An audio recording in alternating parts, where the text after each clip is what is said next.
नमस्कार मंडळी. अवधूत चिंतन श्री गुरुदेव दत्त श्री स्वामी समर्थ महाराज की ने जय. ओम नमो भगवते वासुदेवाय नमः. भगवान विष्णूंचा माता लक्ष्मीच्या कृपेने तुमच्या सर्व इच्छा मनोकामना पूर्ण हो हीच मी प्रार्थना करते. आणि आजच्या अधिक मासाचा 6वा दिवस आहे आणि आज आपण बघणार आहोत श्री अधिक मास महात्म्य अध्याय 6वा. हा अध्याय पठण किंवा श्रवण केल्यामुळे आपल्या आयुष्यातील दुःख, दारिद्र्य, गरिबी ही दूर होत असते आणि आपल्या घरामध्ये सुख, शांती, समृद्धी येत असते. त्यामुळे व्हिडिओ स्किप न करता शेवटपर्यंत जरूर ऐका आणि चॅनलवरती नवीन असाल तर सबस्क्राईब करायला विसरू नका. बघा आणि कमेंट बॉक्समध्ये ओम नमो भगवते वासुदेवाय नमः किंवा ओम श्री महालक्ष्मी नमः लिहायला विसरू नका, जेणेकरून आपल्याला देखील भगवान विष्णूंचा आणि माता लक्ष्मीचा आशीर्वाद नक्कीच प्राप्त होईल. श्री अधिक मास महात्म्य अध्याय 6वा.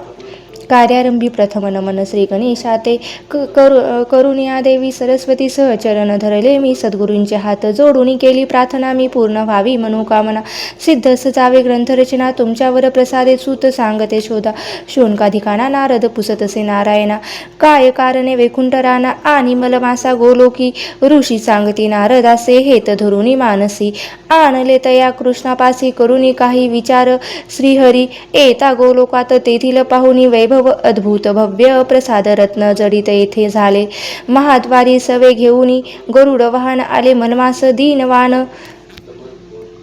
दीनवान भव्य प्रसाद रत्न जडित येथे झाले महाद्वारे घेऊन गरुड वाहन आणि मलमास दीनवान म्हणती सांगा निरूप कृष्ण आलो त्याचे भेटीस्तव द्वारपाले सांगता वृत्तांत धावत आला येदुनात प्रेमदारे कर घरात घेऊन नेले सभे माझी राजसभाती गोलोकीची भव्य दिव्य रचना तिची वर्णावी कशी तिची ख्याती अपुरे शब्द पडतात रमना दिली आसान स्वही बैसे जवळ घेऊन उभय करी घेऊन मंगल कुशल विचारती काय कारणे रमावर आलास सांग माझे घरा संगती कोण दीन पामरा आणलेस सांग सोबत तव प्रथम कृष्ण स्तुती करतसे तू रमापती मने गोलोकाचा श्रीपती धन्य धन्य तू माधवा तू अवय्य तू अविनाशी तूच रचिले ब्रह्मांडाशी अनुरेणू व्यापून अससी दशांगुळे तू उरलेला तूच विश्वाचा सूत्रधार या आकाश तुझा आधार तूच आपल्या भक्तांचा करशी कृपा आगळे तुझ्या कृपेचा विंझण वारा असे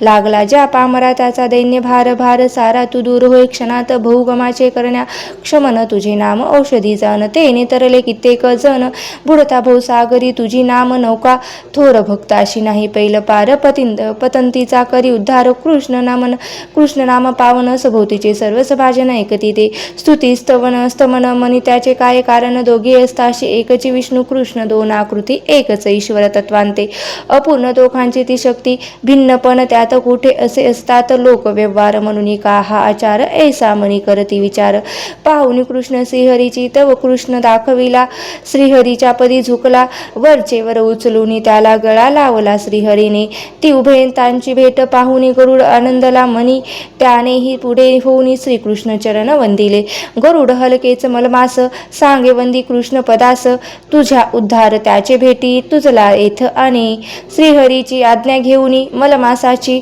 पुढे नेऊन गोपाळाची पदी घालून भेटवे गरुड राज तो मलमास कृष्णपदी लागला अस त्याचे वाहती डोळा दैन्य विकल अवस्थेला पाहुनी काय तो कृष्ण पुसे हा कोण कुठला प्राणी दुःख करी येथे येऊन या लोकी ते शोधून दुःख दैन्य नाणे या गोलुकीच्या रहिवाशांना दुःख ते स्वप्नीही दिसेना हा कोण कुठला दिनवाना आलास कर इथे तो विष्णू म्हणते श्री अधुनाथा सांगतो तुम्हा याची कथा अधिक मास नावाने जगता हा विधित झाला असे पृथ्वीवरी कालगणनेच्या दोन पद्धती चंद्र सूर्य वर्षा फरक दश दिवसांचा प्रतिवर्षी पडत असे तो तुटे भरावयासी योजिले अधिक मासाची वर्षाने अधिकाशी शास्त्रकारी निर्मिला मलमास याचे नाव याला न कोणी देवता न कोणी बाली याचा करिता न कोणी गौरव ना सन्मान तयास सूर्याचाही ते संक्रमण या मासीन होय जाण म्हणून मलिन सर्वार्थान असे लोक मानिले व्रत वैकल्य पूजा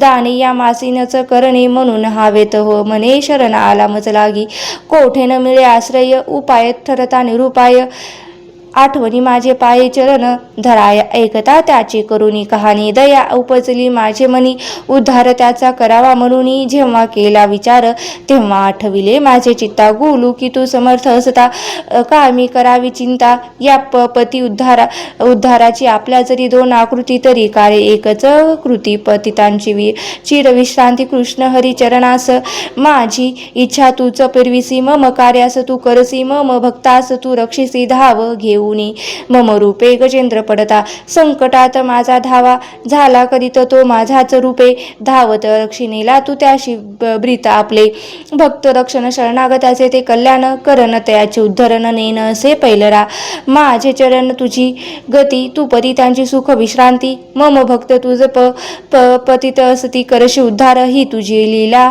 जाणून आलो दिनाया घेऊन कराया त्याची उद्धरण तुझी कृपा कटाक्षे तरी आता मुरलीधरा प्रेमे याचा स्वीकार करा सार्थक यांचे तुम्ही करा असा मानला चरणास ऐसे बोलून रमावर जोडिता झाला दोन्ही कर निज भक्तांसा घेत कैवार तया उद्धरा कारणे सुत गोलोकीचे वर्तमान सांगती शोणकाजन नारद आणि ते नारायण भाग संवाद सुखाचा तो ऋषीवर म्हणती धन्य सुता ऐशी हे निवेदी हरिकथा जे एकता सुख चित्ता समाधान होतसे त्या श्रेश्रवणीचा होय तृप्ती श्रवणस तृष्णा वाढती कथा सुंदरसे होय शांती अनेक चित्त सुखाचे आता पुढील कथा गोमटी एकमासी अर्थचित्ती ओढ आमच्या मना मोठी लागली त्रिवती ती कैसा दिनांचा कैवारी मम मासाची चित्ता निवारी त्याशी सुखे कैसा हे करी सांग कृष्ण हरी सखा ऐसे ऋषीवर उत्कंठित सुत देवाशी ते विनवित आतुर आम्ही क्षणाक्षण प्रत चातका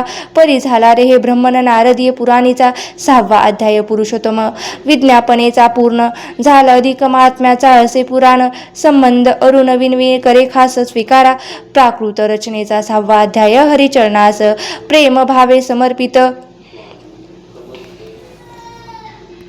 समर्पित आता या अध्यायाचा मराठी भावार्थ काय आहे तो बघूया. तत्पूर्वी एक विनंती आहे की चॅनलवरती नवीन असाल तर चॅनलला नक्की लाईक करा आणि सबस्क्राईब करा. तसेच कमेंट बॉक्समध्ये ओम नमो भगवते वासुदेवाय नमः लिहायला विसरू नका.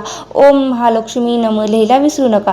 श्री अधिक मास महात्म्य अध्याय 6. तर कृष्णास मलमासाची विख्यापना सूत शौनकाधिकांना सांगतात की श्रीहरीनी मलमासात गोलोकास आणले त्यामागे हे काहीतरी विशेष कारण हे येतेच. तेव्हा ते पुरुषोत्तमाच्या भव्य प्रसादाजवळ आले तेव्हा त्याने द्वारपालाच्या हस्ते आपल्या आगमनाची वार्ता श्रीकृष्णास म्हणजेच त्या पुरुषोत्तमास दिली.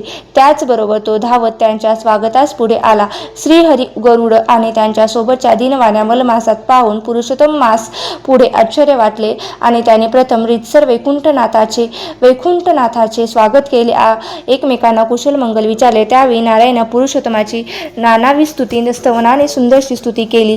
तोच कसा सकल विश्वाचा आधार आहे, पतितांचा कसा उद्धार आहे, दिनांचा कैवारी आहे या शब्दांत त्याची स्तुती केली. तसेच भवरोगाचे निवारण करणारे तुझे नाम ही एक दिव्य औषध आहे असेही ते म्हणाले.